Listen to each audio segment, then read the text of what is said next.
Maria and I met years ago during a business conference in Zurich. She was elegant, sharp, and poised, everything I admired in a woman. At the time, I was climbing the corporate ladder in luxury hospitality, working 12-hour days, rarely having time to even think about love. But Maria changed all of that. She was a rising star in the finance world, a brilliant mind with an unshakable determination. We were a power couple in the making. We spent the early years of our marriage traveling the world, attending galas and living the dream.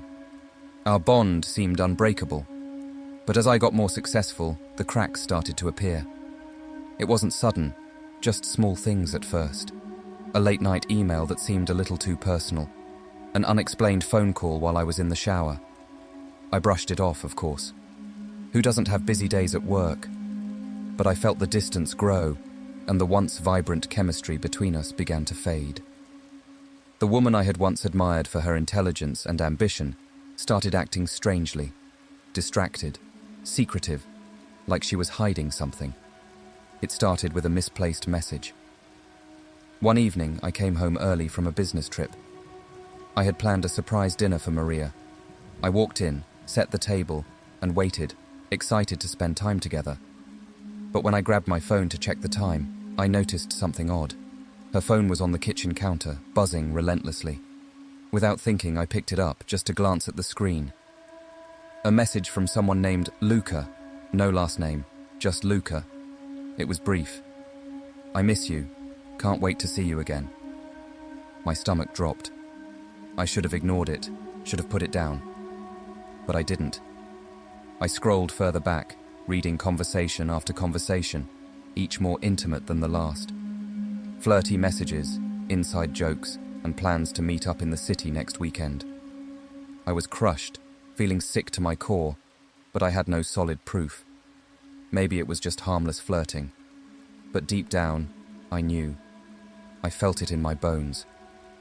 When Maria walked in, she smiled at the sight of the dinner I had prepared. But it was different now. That smile felt fake. She didn't even notice the tension in the room as she kissed me on the cheek.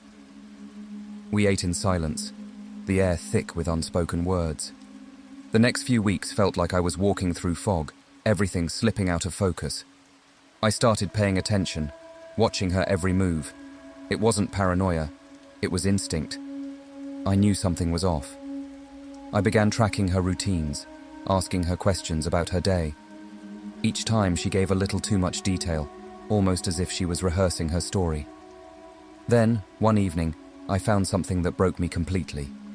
I was going through the laundry, folding clothes. I noticed something strange, an unfamiliar scarf, a soft, luxurious one I had never seen before. It was draped across the back of a chair in our bedroom, as though it had been left there in a hurry. I picked it up, running my fingers across the fabric. It wasn't just any scarf, it was something exclusive, a brand I had seen in Milan on our trip last year. And yet Maria hadn't bought it. Something clicked in my mind, the pieces slowly falling into place. That evening, I asked her about the scarf. She seemed genuinely confused, claiming she didn't know where it came from. But when I pushed her, she got defensive. Too defensive. The next day, I decided to confront her, but I still didn't have enough to accuse her outright. I was walking on a tightrope, afraid to fall, but terrified of staying in the dark. Take a moment to breathe. This journey is intense, and I know it's hitting deep. If you want to hear more about how our protagonist confronts the painful truth and rebuilds his life, subscribe to Lauren's story. You won't want to miss the rest of this emotional journey as it unfolds. Ready? Let's dive back in and see what happens next. It was a rainy Thursday when everything came crashing down. I had been keeping my suspicions close to my chest, but I was reaching my limit. I had enough. I was going to confront her. I waited until she came home that evening. The moment she stepped through the door, I was ready. "Maria, we need to talk," I said, my voice cold, flat. She gave me a quick glance, a forced smile, and dropped her bag on the couch. "What's going on?" she asked, clearly unaware of the storm coming. I didn't waste time with small talk. "Who is Luca?" I asked. Her face went pale. For a second, I thought I saw panic in her eyes. What are you talking about? She stammered. I repeated myself, this time with more force.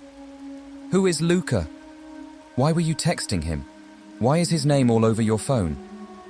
She hesitated, and then, as if she realized the jig was up, she sighed and sat down. It's nothing, I swear, she said, her voice shaking, but I could see the cracks in her composure. I was lonely, okay? The words hit me like a slap across the face.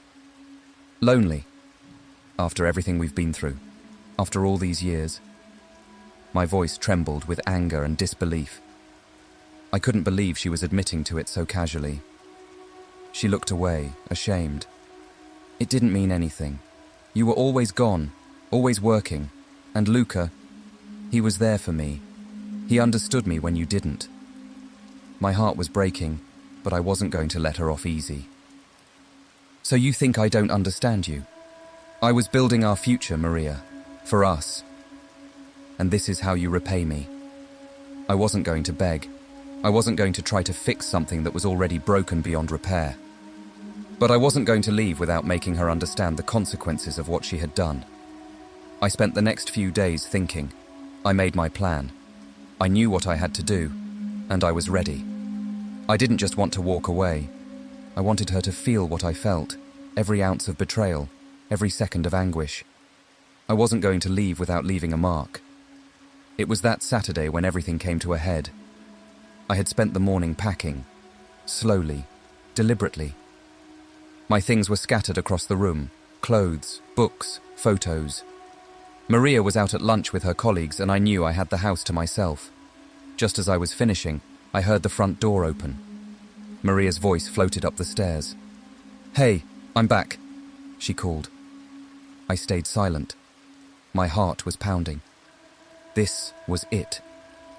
She walked into the bedroom, expecting to find me on the couch, maybe watching TV. But when she saw the suitcase by the door and the empty closet, her face turned white. What the hell are you doing? She yelled. There was no fear in her voice, just anger. I stood up, meeting her gaze for the first time in days.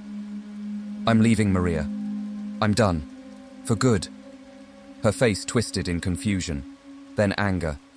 You can't just... I cut her off. No, I can't just keep pretending like nothing happened. You've made your choices, and now I'm making mine. Her eyes filled with tears, but they didn't make me feel anything. I was done with the lies, the deceit. I had loved her once, but now all I felt was a hollow emptiness. I'm leaving, Maria, and I'm never coming back. As I walked out the door, suitcase in hand, I felt a strange sense of calm. I was leaving the woman I had built my life with, leaving behind the memories, the future we had planned, the dreams we shared. But it didn't hurt like I thought it would. The pain of betrayal had burned all the emotions away. It was over, and I was free. Sometimes, the hardest thing isn't the betrayal itself, it's the moment you realize you're worth more than the lies.